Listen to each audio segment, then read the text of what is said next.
Just a 3-point game now as they send this one away. And they will not get a chance to return this one as it's through the end zone for a touchback. Here comes the Colts offense now as they make their way onto the field. Certainly want to avoid what they had to do last possession. That was punt the football because this game's starting to tighten up. In a basketball sense, you think about taking a little bit of the air out of the ball, right? Maybe milk some clock, limit the possessions. In this case, they might want to do the same thing but control the game offensively. Put together some first downs, put together a drive. And now off to the races down the right side. And they're going to have this all the way down deep into Tennessee territory. A huge play that time for the Colts. 66 yards for him on the ground. So first and goal, 6 points here would go a long way toward wrapping this one up.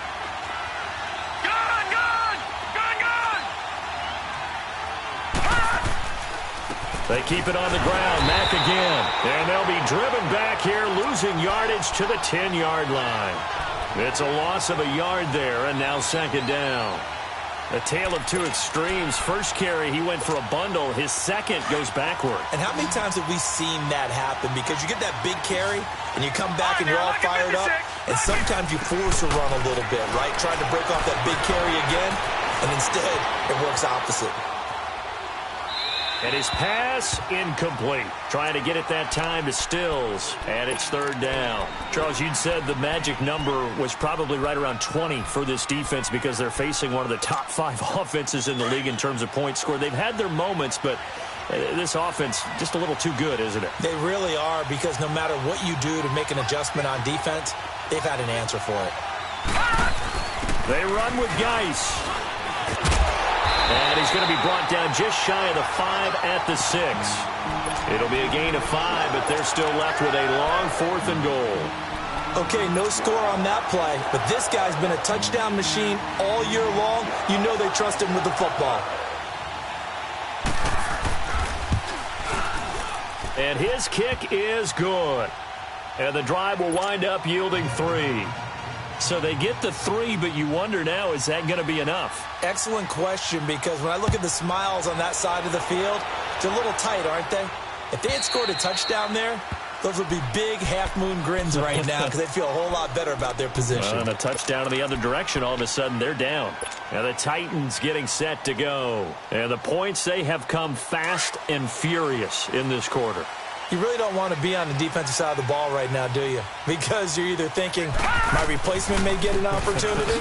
Your head better be on a swivel. Totally. Or maybe I just need to get out of the game for a while because I just can't slow these guys down. They've got to figure out a way to disrupt these offenses. And typically, one guy makes a big play, and that can help change things. They'll be looking for disruption on both sides right now. The last play got just a yard. Here's 2nd and 9 from the 26.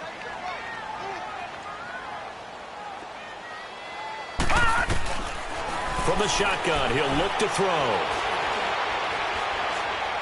Oh, he stays up. He's going to look deep down the field. And now another turnover as this one's intercepted. Picked off by Micah Hyde. Well, and I saw the pressure coming at him. That just looked problematic. Hit him as he threw it. And the interception ensued. Let me pay homage to the man who stood in this spot before. He always talked about how much pressure is in the face of a guy, and can he step into a throw. And when you can't do that, oftentimes interceptions result. They'll look to throw here. It'll be a loss of 13 on the play, and it'll be a 2nd and long.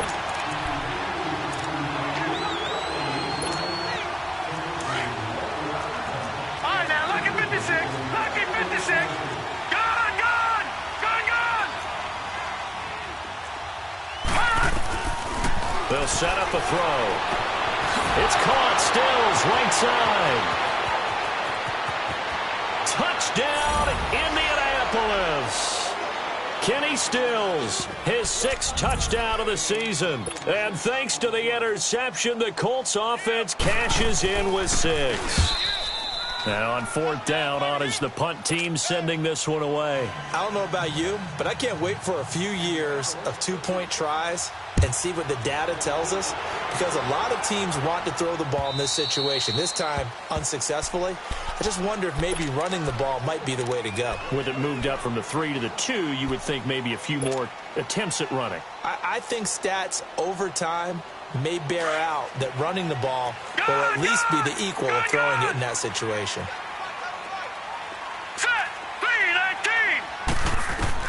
They go back to the air here after the INT on the last drive. And a quick throw here, that's complete. And he'll get it up to the 33-yard line. A good pickup there, 8 yards on the first down completion. At this stage, this drive's got to be touchdown or bust because you need 2 of them. And if I'm the offensive play caller, I'm not just looking at my dagger plays downfield. I'm looking at some of my specials, something that can fool them and give you a big play now. With a sense of urgency. No doubt. Back to throw here. He's got his tight end on the corner route. It's complete. And they bring him to the ground just shy of midfield. That one good for a pickup of 15 for Tennessee.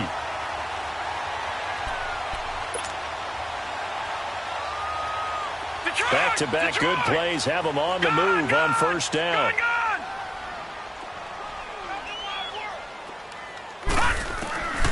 They'll look to throw here on first down. And it pops free. The collision there jarred the ball loose and brings up second down. This defense was definitely alert to the possibility of the deep ball, and they were more than ready for it. They've got the lead, fourth quarter. Maybe can expect more passes like that downfield. Call it no gain on the run there, and now they'll be looking at a third down. He continues to struggle to find a crease to break off a big one and might need to just put that aside and just try and ram his way forward and get what he can.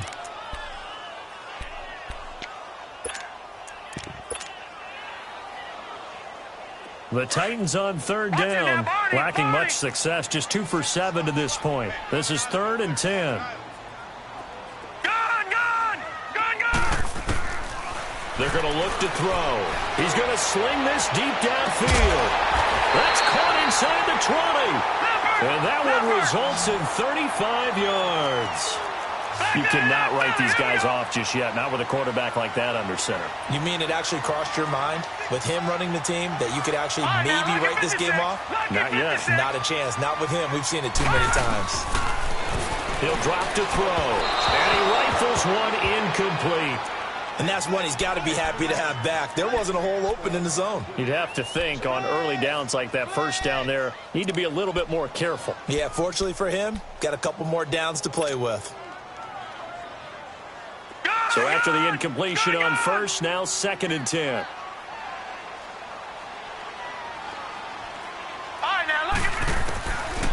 They'll look to throw. Being chased out left. And he just chucked that one out of bounds, out of everyone's reach. Maybe a wise call not to take a sack in this part of the field. It brings up 3rd down.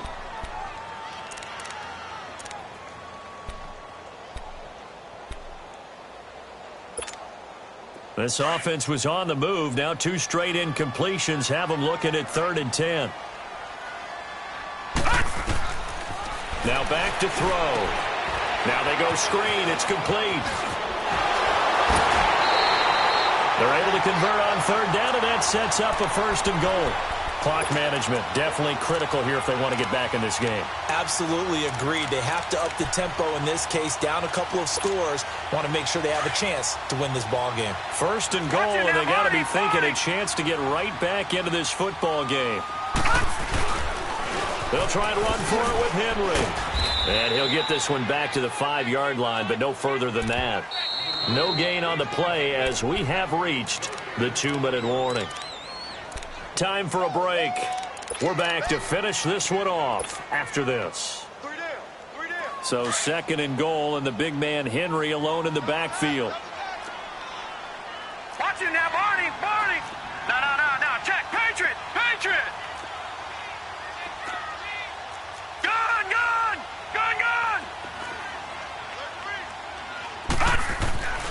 Back to throw. And that is, I think he caught it. He did, but they'll say out of bounds. It'll be incomplete. I know every offense wants to start their snaps closer to the goal line, but it's actually harder to throw the ball in those situations. You throw into that tight coverage, you see what happens. Hard to get the ball in there. Not enough space there. Lucky maybe that it wasn't intercepted. On third down, Henry. No gain on the play that time, so a big stop, and it's going to leave him with a 4th and goal. Brandon, it's easy to make decisions from right up here where we are, right in the cheap seats, but let's be frank about this one. This isn't even a decision as far as I'm concerned. They have to go for it here. Field goal does you almost no good as time's running out in the game. If you want to win, you have to be aggressive here. Flush to his right. And that is incomplete. They're turned away on 4th and goal. And this Colts defense comes up with a goal line stand. Detroit! Detroit!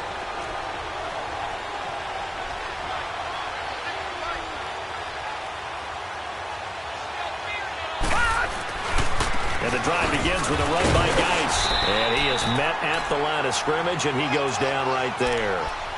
No gain on the play. It'll be 2nd down. And Brandon, every running back wants to use their speed in order to get out in front of things. Sometimes you just have to be patient, let blocks develop. On that play, that didn't happen.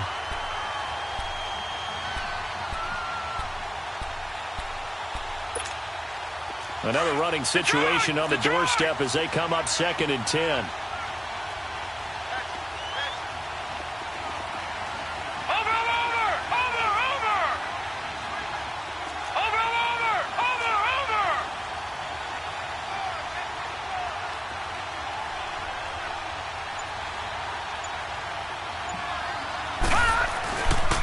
Geis with a carry on 2nd down.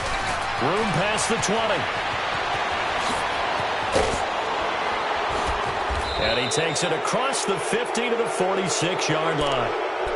And now we won't see a play on 1st down. We're going to get a timeout instead. It's just their first. They've got 2 more to use here in the final stages.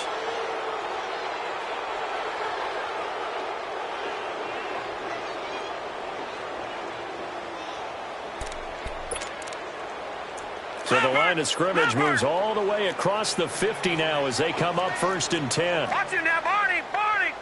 Over!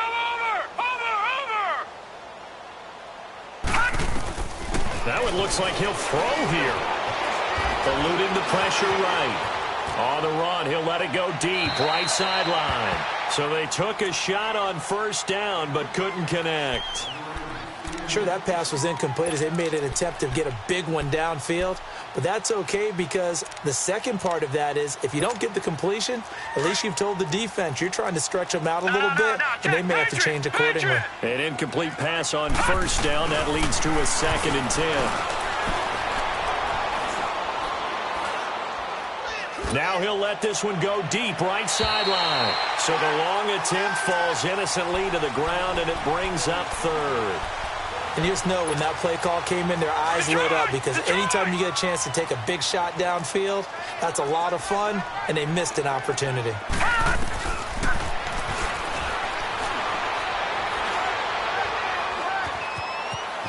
Flushed out right. And now another one thrown incomplete. It's a tried-and-true formula, and I don't think it'll change for as long as we play football.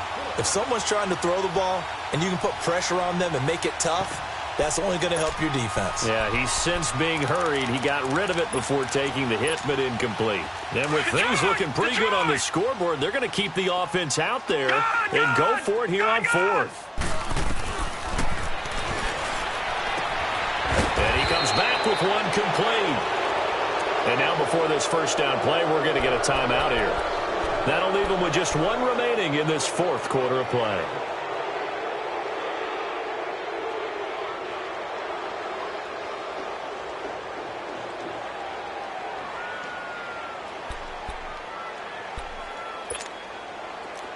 From the 34 now, here's 1st and 10.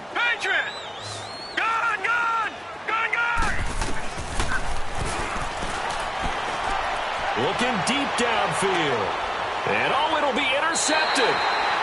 Good positioning, and it's picked off. And a big turnover there as his guys will get the football back. Well, that's 3 picks he's now thrown in this game. And I know this, the holiday season, Because here we are in December. Season of giving. Right, it is the season of giving. Maybe for his own sake after the game, he may have to announce that he's donating certain amounts to charity for each interception that he threw.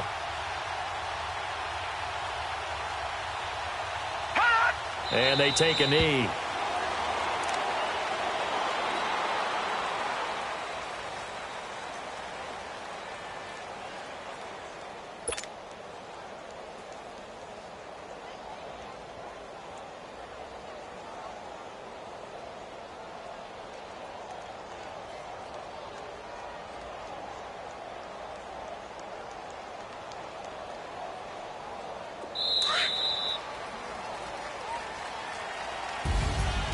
Charles, we saw a lot of points go up in this one. Certainly defensively, stuff that they can look at on film, don't you think? No doubt about it. And they've got to go back and check where the errors are, how they're going to fix them, and continue to get better at what they do. But they also need a little adjustment with their confidence. To give up that many points, even if you win a game, that can hurt you. So for Indianapolis, they continue to be one of the best teams around as they move to 10-2. And they'll get another road test next week as they head to Atlanta to take on the Falcons. Meanwhile, for Tennessee, this loss cost them in the playoff chase as they fall back to 7-5 on the year. And they'll look to regroup next week as they head to Houston to take on the Texans. And for Charles Davis and our entire crew, I'm Brandon Gaudin. You've been watching the NFL on EA Sports.